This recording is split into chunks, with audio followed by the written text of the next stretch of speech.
Muchas gracias por acompañarnos en esta edición de En la Vía del Diálogo, una producción de lavía.cr para la Universidad Latina de Costa Rica. Conversamos hoy con el directivo de la Caja Costarricense del Seguro Social, el doctor Mario de Bandas Brenes, economista, profesor universitario, dirigente sindical, exdiputado, que hoy está con nosotros para analizar el delicado tema de la situación de la Caja y particularmente del régimen de pensiones. Don Mario, muchas gracias por acompañarnos y por haber aceptado la invitación. Con mucho gusto, muchas gracias a ustedes por invitarme.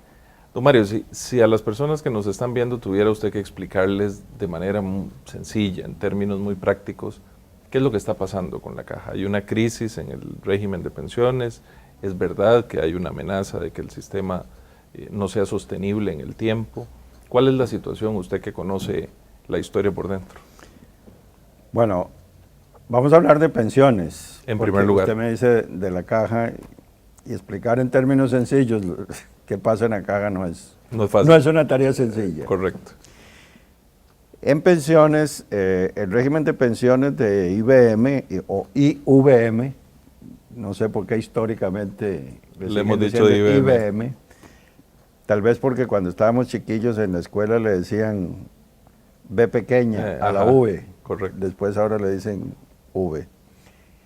Es un régimen de reparto, no es de reparto puro, porque el régimen de reparto puro es que el Estado entrega dinero y eso es lo que se reparte. Digamos, el régimen de reparto puro en Costa Rica es el régimen no contributivo de pensiones, que el Estado entrega una suma y la Caja adjudica las pensiones a las personas que están en estado de pobreza y que no han contribuido para un régimen especial de pensiones. El régimen de IBM, la gente cotiza, se forma una reserva, esa reserva se invierte en diversos plazos para hacerle frente a las necesidades de liquidez del sistema, de los gastos que son los correspondientes al otorgamiento de las pensiones.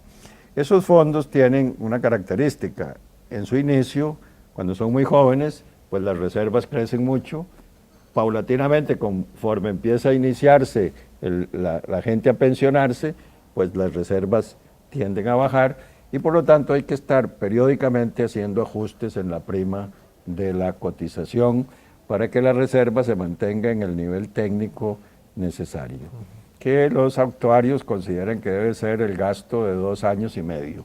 O sea, la reserva tiene que ser 2.5 el gasto anual para darle certeza al sistema. Yo incluso pienso que esa reserva podría ser menor, que no es problema. Pienso que el régimen de IBM no está quebrado, no es que mañana no se van a pagar las pensiones, no es que la gente que está recibiendo las pensiones se va a quedar sin la pensión. Obviamente, perdón, hay que hacerle ajustes. Por eso que le expliqué, porque el fondo hay que irle haciendo ajustes a una prima, ¿verdad?, escalonando, y además hay otros elementos que efectivamente están interviniendo, que es todo el cambio demográfico que tiene el país. El cambio demográfico es importante, los jóvenes se están incorporando al trabajo más tarde, la gente está viviendo muchos años más de los que vivía hace 20 años y eso significa carga sobre los gastos de pensiones. No es lo mismo pagarle una pensión a una persona que se pensione a los 65 y fallezca a los 70, ahora se pensiona a los 65 los hombres y están viviendo hasta los 82 o más años. Eso significa una carga sobre el sistema. Vea que son cargas producto del éxito del país en el campo del desarrollo social.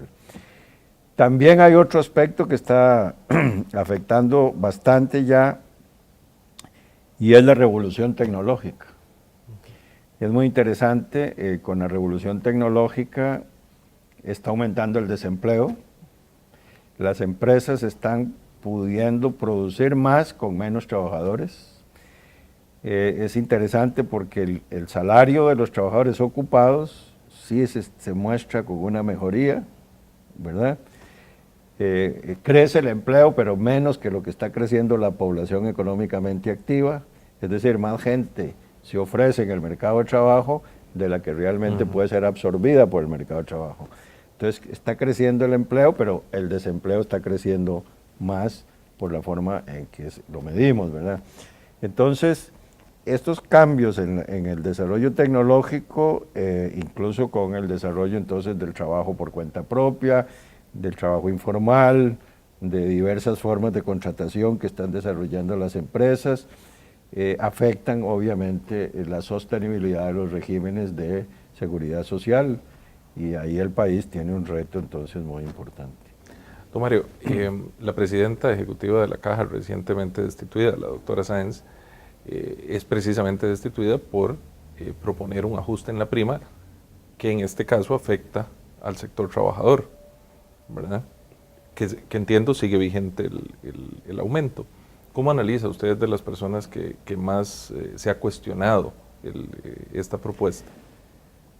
Bueno, vea, hay que hacer una aclaración. Doña Rocío en realidad presentó la renuncia, ciertamente a solicitud del presidente Correcto. de la República, porque jurídicamente hay una diferencia importante. El tema es este. Costa Rica tiene que discutir cómo financiar la seguridad social. Si vamos a seguir cargando en las primas de los salarios y en las planillas que pagan los empleadores, o vamos a fortalecer los ingresos del Estado vía impuestos para que el Estado aporte más a la seguridad social. Este es un debate nacional porque yo sostengo que si seguimos cargando las planillas, lo que estamos incrementando son los costos de producción y por lo tanto la competitividad del país se ve amenazada.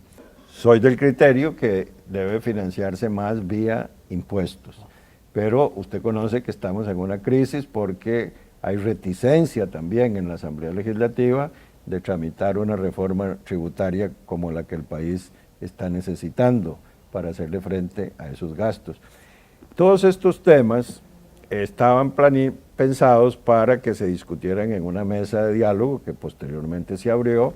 Entonces la tesis que yo sostuve es que todo el tema tenía que ir a la mesa de diálogo, que no era prudente incrementarle a un sector a una semana de convocar al diálogo, porque esto desvirtuaba el diálogo en alguna medida y además impedía que los temas se vieran en su integralidad.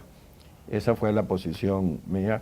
Luego el gobierno coincidió en alguna medida con esta posición. Tenemos algunas discrepancias. Hay representantes gubernamentales que han dicho que la Caja no requiere más recursos, ni IBM, ni Salud. Yo discrepo de esto. Estoy de acuerdo que hay que hacer muchos ajustes en la Caja para que el gasto se administre de la mejor manera. Como dice el Código de Comercio, creo que lo administremos como un buen padre de familia.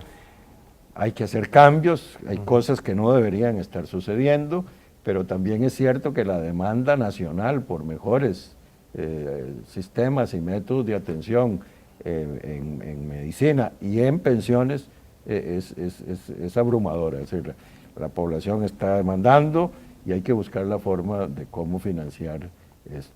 Antes de pasar a hablar de salud, Mario, esta mesa de diálogo que se ha planteado, ¿cree usted que va a tener éxito o ya es un tema que se ve comprometido ante negativas de algunos sectores de participar? Bueno, yo espero que Costa Rica encuentre el camino para el diálogo fructífero para hacerle frente a los difíciles problemas que tenemos. Seguridad social es uno de los más fuertes, pero vea todos los problemas que tenemos en infraestructura, por ejemplo, ¿verdad? En obra pública, creo en el tema de la protección del ambiente. Pienso que Costa Rica tiene que buscar un nuevo pacto, llegar a un acuerdo y que los diversos sectores sociales tienen que hacer un esfuerzo por ponerse de acuerdo, ¿verdad? Eso es lo que creo. Yo espero que esa mesa de diálogo avance. Debo decirle que yo no estuve muy de acuerdo en la forma en que la Junta Directiva trató de impulsar esta mesa de diálogo, porque se impuso una visión un poco verticalista, ¿verdad? Decirle a la mesa de diálogo, este es su facilitador, esto tiene que funcionar así, esto tiene que funcionar así. Y yo creo que cuando usted llama al sector empleador, al sector sindical, a las cooperativas, son sectores con grado de madurez tanta que deben ponerse ellos de acuerdo, definir su modus operandi, cómo trabajar, ¿verdad? Dentro de unos objetivos generales. Y me parece que hay un poco de esa visión verticalista, que también se impuso en el establecimiento del 1%. Yo sé que la Caja es autónoma y defiendo esa autonomía, pero todas las decisiones políticas tienen que manejarse con una gran prudencia para que tengan legitimidad. Yo puedo ser el jefe y puedo decidir cosas, pero si las impongo, pierdo legitimidad y la misma decisión pierde eficacia. Y me voy deteriorando en ese ejercicio de la autoridad. Ahí hay otro tema. Costa Rica tiene un gran reto en fortalecer su democracia y desarrollar su democracia. Yo llamo la atención a la gente sobre lo que he denominado el nuevo 9 constitucional, que es una reforma, la más reciente, la Constitución del año 2002, si no me equivoco, donde se introdujo en el artículo 9 la palabra participativa. Es decir, el gobierno de la República es representativo, eso ya estaba. Usted elige el alcalde, elige el regidor, elige el diputado o el presidente para que lo representen. Pero estábamos claros de que eso no era suficiente y por eso se le introdujo una reforma, dice, representativa participativa. Eso es un reto, porque las burocracias son reacias a eso y los mismos líderes y los partidos políticos y la cultura nacional es un poquito reacia a impulsar la participación, que tiene dificultades porque no es sencillo. Alguna gente dice, bueno, eso encarece, eso imposibilita que las decisiones lleguen a tiempo, pero creo que cuando las decisiones llegan son más legítimas, tienen más fuerza. Es un reto. Por eso cuando discutimos IBM, seguridad social y otros aspectos, estamos también hablando del entorno democrático del país. Y eso nos conduce también a otra discusión, es el tema de la distribución de la riqueza en nuestro país. No se puede tapar con un dedo que la distribución de la riqueza va muy mal. El famoso índice de Gini, ¿verdad? va disparándose hacia el 1. Cuando usted ve la distribución del ingreso por quintiles, se da cuenta que el quintil más rico tiene más del 50% del ingreso y el quintil más pobre menos del 4% del ingreso. O sea, esa diferencia en la distribución de la riqueza socialmente producida tiene repercusiones en el desarrollo democrático, en el desarrollo general de las instituciones, en la forma en cómo estamos enfrentando la vida, incluso se manifiesta un poco en el país que se nos está yendo de las manos. Ya yo por mis canas todavía me asombro cuando veo en la prensa que dice mataron a una persona de 8 balazos, en el mismo día mataron a 6 en diversos lugares del país. Ya mucha gente no se asombra, pero eso son síntomas de un país que se nos puede estar desgranando y que efectivamente podemos estar perdiendo ese lugar de privilegio que Costa Rica logró en el concierto de las naciones latinoamericanas y en general del mundo. Don Mario, esa diferencia que ha hecho Costa Rica a lo largo de la historia tiene, entre muchos otros factores, sin duda, uno esencial que ha sido la seguridad social. O sea, la Caja ha jugado un papel clave. Hablábamos antes de iniciar la entrevista, por ejemplo, la posibilidad de que personas tengan acceso no solo a un servicio de consulta externa, sino a cirugía y a cirugías muy complejas. Usted decía al inicio que explicar en poco tiempo y de manera breve cuál es la situación de la Caja no es sencillo, pero no puedo evitar la tentación de preguntarle, ¿cómo ve usted a la Caja más allá del tema de pensiones y cuáles cree que son los desafíos y cómo hacerles frente? Bueno, hay un viejo axioma en economía que decía que la oferta crea la demanda. Correcto. Hay una discusión si la demanda creaba la oferta. En el caso de la Caja, obviamente la oferta crea la demanda. Cuando usted llega a una comunidad que no tiene un EVAIS y se pone un EVAIS, la gente empieza a ir y empieza entonces a entrar ya en un sistema de atención y además en estos momentos la gente se informa a través de muchas vías, y entonces reclama una mayor atención. Tenemos, como le decía antes, un tema de envejecimiento muy importante y tenemos asociado estilos de vida que no son saludables, entonces las personas estamos llegando a los 60, 65 años con 2 o 3 enfermedades crónicas que son de difícil atención y de costosas. Tenemos la agresividad de las grandes empresas farmacéuticas, la agresividad de las empresas que dominan la tecnología en materia médica, ¿verdad? Y hay también, hay que señalarlo así, un retraso en la concepción gerencial muy fuerte.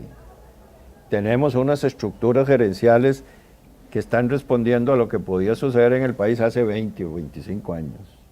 La gerencia moderna que tiene que estar en línea, que tiene que tomar decisiones estratégicas, que tiene que estar informada al instante de lo que está sucediendo en todo el ámbito de la institución o de la empresa, si estamos hablando de una empresa, eso no lo hemos logrado en la Caja del Seguro Social.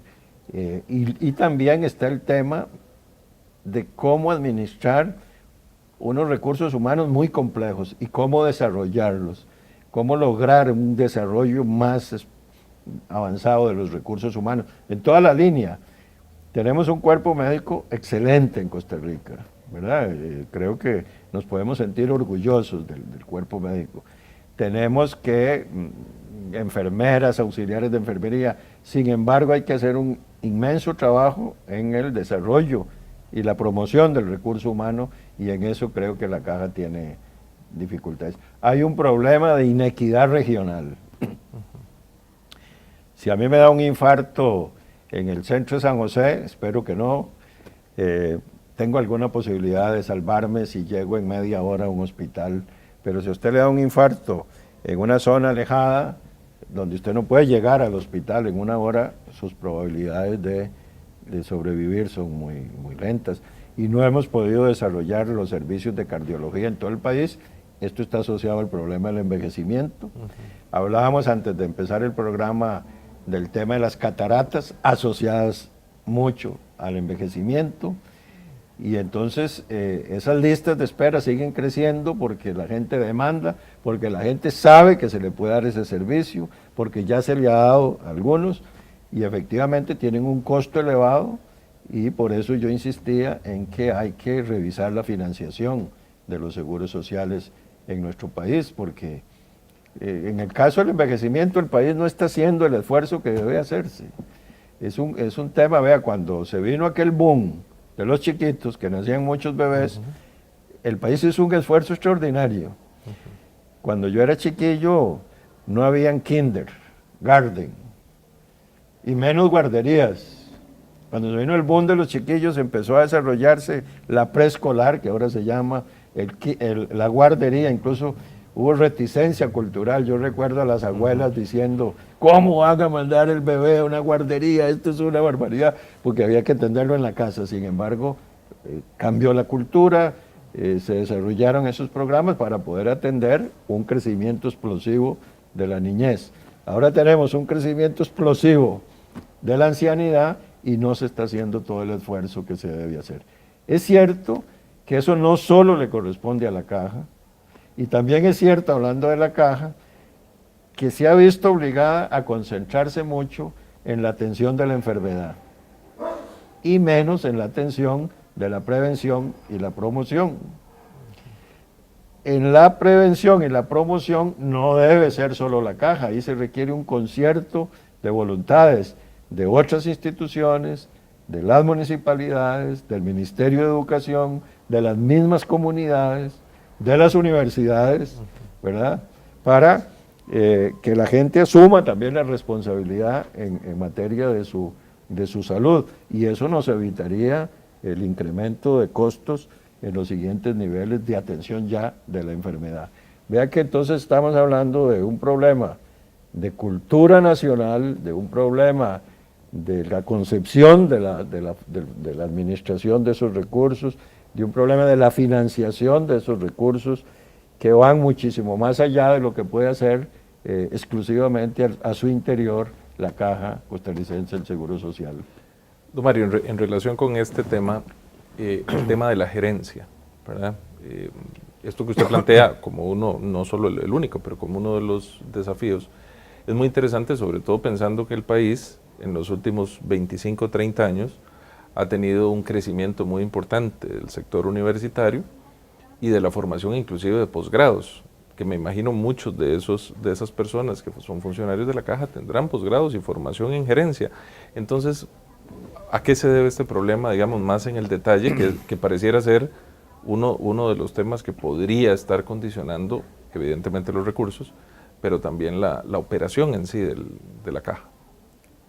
Bueno, en el desarrollo de las instituciones, sobre todo la magnitud de la Caja, la inercia juega un papel muy importante, tiene un peso extraordinario. La forma en cómo se han ido haciendo las cosas se convierte casi en un imperativo que impide buscar otras formas de hacer las cosas.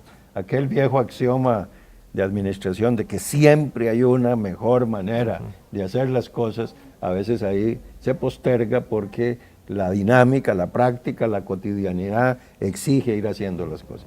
También esa cotidianidad a veces exige ir a poner parches.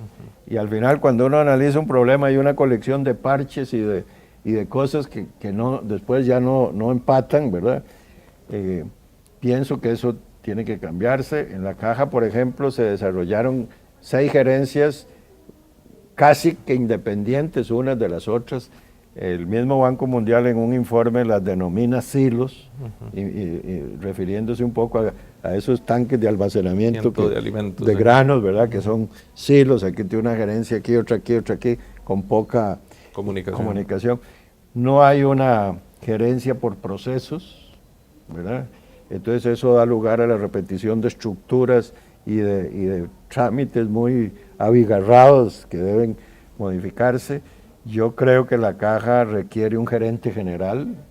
Usted propuso eliminar la figura del presidente ejecutivo, ¿verdad? Creo que este es el otro elemento. Vamos a ver, la Caja efectivamente no puede ser una isla al margen de todo el desarrollo nacional, pero la figura de la presidencia ejecutiva interfiere con el desarrollo gerencial de la institución y está en contra de las normas modernas de un buen gobierno corporativo. Los directores no debemos tener injerencia en la administración, pero sí un control y los instrumentos técnicos para ejercer un control y sobre todo las definiciones estratégicas institucionales. Eso no se tiene en la Caja del Seguro. La Junta Directiva es un órgano bastante débil, muy débil, ¿verdad? Técnicamente es muy débil. La presidencia ejecutiva, dependiendo del presidente ejecutivo, de su forma de pensar, a veces absorbe a la administración, logra manejar de una o de otra manera a la Junta Directiva, que es muy vulnerable, porque depende de la información que le llegue arriba, ¿verdad? Hablando de niveles. Yo sí creo que hay que eliminar la presidencia ejecutiva de la Caja del Seguro Social. Creo que hay que tener una presidencia en la Junta Directiva, desde luego, una Junta Directiva que tenga su presidencia y un gerente general. Y eso facilitaría las cosas, porque vea que ahora uno como director tiene que estar en contacto con 6 gerentes. Se toman acuerdos de Junta Directiva y ¿quién vigila si se cumplen? Es una tarea difícil. Le voy a dar un dato que es alarmante. Hay más de 750 acuerdos de Junta Directiva sin cumplir o a medio cumplir. Porque no hay capacidad de supervisar No tenemos un sistema de riesgos moderno, institucional. No hay un sistema de información moderno, institucional. El planeamiento estratégico es débil y su seguimiento es muy débil. Yo creo que un gerente general facilitaría eso, porque entonces si usted es el gerente general, la Junta Directiva nada más le pide a usted cuentas. Señor, ¿qué pasó? ¿Por qué no se ejecutó? ¿Qué sucedió con esto? Y si además esa Junta Directiva tiene un equipo asesor técnico, sobre todo en materia de riesgos y seguimiento de acuerdos, que le esté asesorando adecuadamente, pues las cosas empezarían a cambiar. Pero no es solo el nivel central. Mucha gente cuando habla de la Caja dice, ahí la Avenida Segunda. No, es que usted va a las regiones y encuentra esa disgregación. Aquí está la sucursal, aquí está el área de salud, aquí está el EVAIS, la dirección regional, usted dice manda, no manda, después hay una cosa que se llaman redes, quién dirige las redes. Todo esto propicia dificultades para dar una mejor atención, que al final de cuentas ese tiene que ser el centro de las decisiones, que la gente sea muy bien atendida, encarece procesos, le hace la vida difícil a los funcionarios, incluso a veces los decepciona, los desmotiva. Creo que esto, todo tiene que ser sometido a una exhaustiva revisión. Espero que en las próximas semanas podamos anunciar cambios importantes en esa dirección que estoy planteando aquí. Hay mucho que conversar, don Mario, pero estamos acercándonos al final de la entrevista y quisiera preguntarle, con miras al proceso electoral que nos va a llevar en muy pocos meses a elegir presidente de la República, ¿cómo debería ser planteado desde su punto de vista el abordaje de estos temas en la campaña para evitar, por un lado, que se vuelva en una discusión demagógica, o evitar, por el otro, que sea tan superficial o más bien tan técnica que no permita entrar en una discusión verdadera? ¿Cómo le recomendaría a quienes nos ven y nos siguen poder participar activamente en una discusión trascendente para el país? Bueno, la ley constitutiva de la Caja me prohíbe participar en política electoral, de manera que no estoy en ese campo. Yo lo que creo es que cualquier candidato que aspire a la presidencia de la República, incluso cualquier presidente de la República, debe darse cuenta con humildad que su papel debe ser el de promover un gran acuerdo nacional. Es un tema que he venido desarrollando a través de la entrevista. Yo no creo en el mesianismo, no creo en que un presidente va a poder resolver absolutamente todo. Es más, le voy a decir una cosa que alguna gente se ríe, que me dice, ¿usted aceptaría ser candidato a la presidencia? Yo digo, sí. ¿Y para qué? Para cerrar la casa presidencial. Porque yo creo que esa visión de tener un presidente como tenemos en el país es una herencia militar, es una herencia tal vez de nuestras tradiciones indígenas. Yo creo que debemos ir hacia un ejecutivo múltiple que permita y que precisamente haga posible ese gran diálogo nacional. Yo no creo en el verticalismo, ni creo que en política se pueda actuar como un capataz de dar órdenes, usted yo ordeno y usted cumple. Eso, sobre todo en la sociedad moderna y con el desarrollo de las redes sociales y la información que tiene la gente y la exigencia de la gente por desarrollar su libertad, es muy difícil que se logre. Y además hay que tomar en cuenta la idiosincrasia de los costarricenses. Históricamente, Costa Rica ha logrado a través del diálogo cosas impresionantes. Cuando usted va a cualquier pueblo y pregúntele a las personas de ese pueblo cómo se hizo la escuela, cómo se hizo la acera, cómo se hizo el alumbrado, cómo se construyó la iglesia, y se da cuenta que es el consumo de todas las fuerzas sociales trabajando, y eso incluso nos ha llevado a tener reformas sociales impresionantes para un país del tamaño de Costa Rica y de su nivel de riqueza, que nos diferencia de otros países. Ese diálogo no significa que no haya habido valentía y sacrificio y también incluso mártires. Hemos tenido en nuestra historia, tenemos gente que no podemos olvidar, pero creo que los políticos lo que deben hacer es fundamentalmente impulsar y estimular ese gran diálogo que Costa Rica está necesitando para superar los difíciles problemas que tenemos planteados. Además hay un campo que no lo hemos tocado, que es el peso del campo internacional en las decisiones nacionales.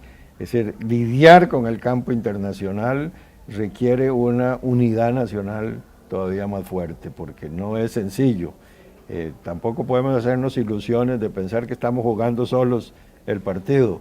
Lo que nosotros decidamos aquí también lo piensan afuera, y hay muchas fuerzas e intereses, ¿verdad?, internacionales.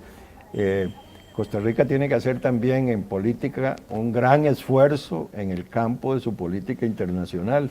Las universidades deberían promover más la investigación en el campo internacional. Yo soy del criterio que Costa Rica requiere tener un Instituto Nacional de Investigaciones muy fuerte. Usted le pregunta a un político, incluso de los que pueden estar tomando decisiones, ¿qué es lo que está pasando en Nicaragua? ¿Qué es lo que está pasando en El Salvador? ¿Qué es lo que está pasando en Honduras o en México? Y muchas veces la información es o a través de la prensa o muy sesgada. Y en el mundo internacional, un país tan pequeño como Costa Rica debería tener un gran énfasis en la investigación del campo internacional. Vea a dónde hemos llegado hablando del régimen de pensiones de la Caja del Seguro. ¿Por dónde empezamos? Vamos a tener que invitarle a un nuevo programa para abordar ese tema y desde ya le dejamos la invitación. Con mucho gusto, estoy a la orden. Agradecerle muchísimo al doctor Mario de Bandas Brenes, directivo de la Junta Directiva de la Caja, economista, profesor universitario, que ha aceptado hoy nuestra invitación para conversar en La Vía del Diálogo, y a ustedes por acompañarnos. Les invitamos a un próximo programa. Muchas gracias.